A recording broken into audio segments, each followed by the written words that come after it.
as we stand in front of a city whose government has failed her people, as we come, as we have been sojourning through these muddy waters now for nearly 3 years, calling on this city, calling on her citizens to do right by all God's children.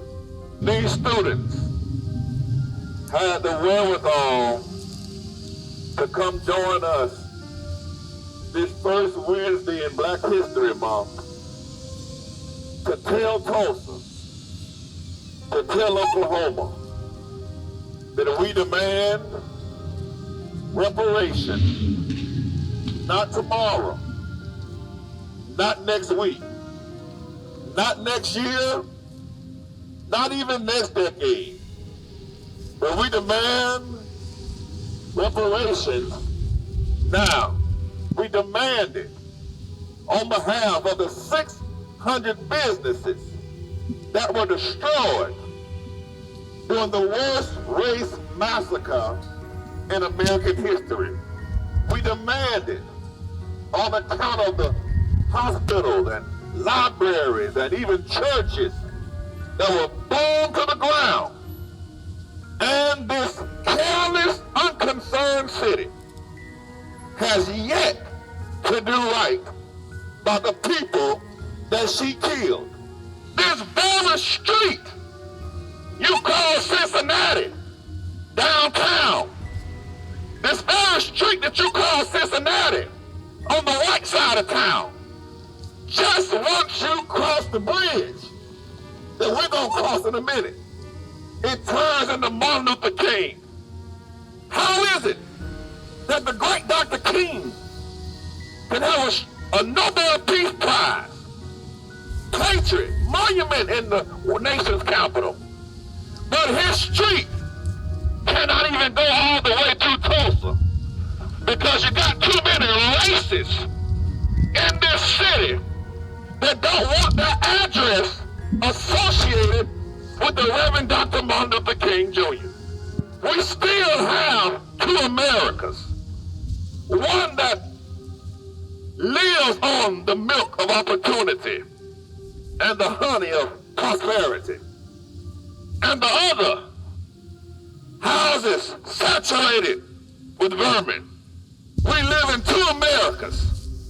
One where people have the luxury of only being concerned about the lives of the unborn, meanwhile ignoring creating a world that's worthy enough for babies to be born in the first place. We live in two Americas where one has the luxury of worrying about who folks go to bed with, when the other side of America is concerned with having a job when they get out of bed. It seems they're only embarrassed when white anger or white supremacy is violent, but they're not as upset at the white supremacy that causes inequality. And that is why we come every week.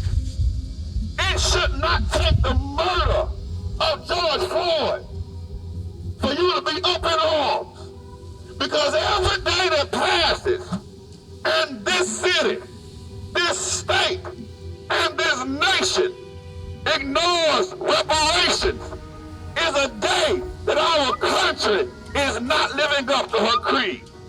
America, you have been a wicked nation. You have played the harlot to racism. You played the harlot to idolatry. And we come because we hold these truths to be self-evident, that all men and women are created equal, and And even though our pitiful district attorney has yet to file charges on any of the massacre perpetrators, have yet to do an investigation on any of the people that dropped bombs here on Greenwood, we demand reparations now. We will come, as we always have, every week and march at least every month until justice rolls down like water and righteousness like an ever-flowing stream. We will now take our sojourn to Greenwood, where this trauma began.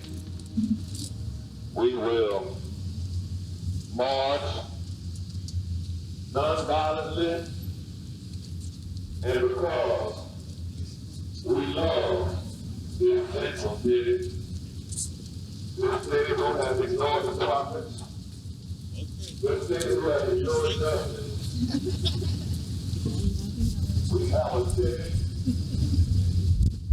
that has been killed by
Dr. King, we thank God for Malcolm X.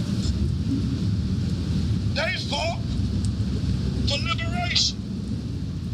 But now, the third movement of our civil rights cause is not just liberation. It's not just access. We demand but genuine equality. Lead our cause, and we will continue if it means missing class, if it means breaking up with girlfriends or boyfriends, if it means losing jobs, if it means having folks unfriend you, if it means upsetting the power structure. We will do whatever it takes to make sure this is the last generation that has to put up with this mess. It ends today. It ends with us. God bless you.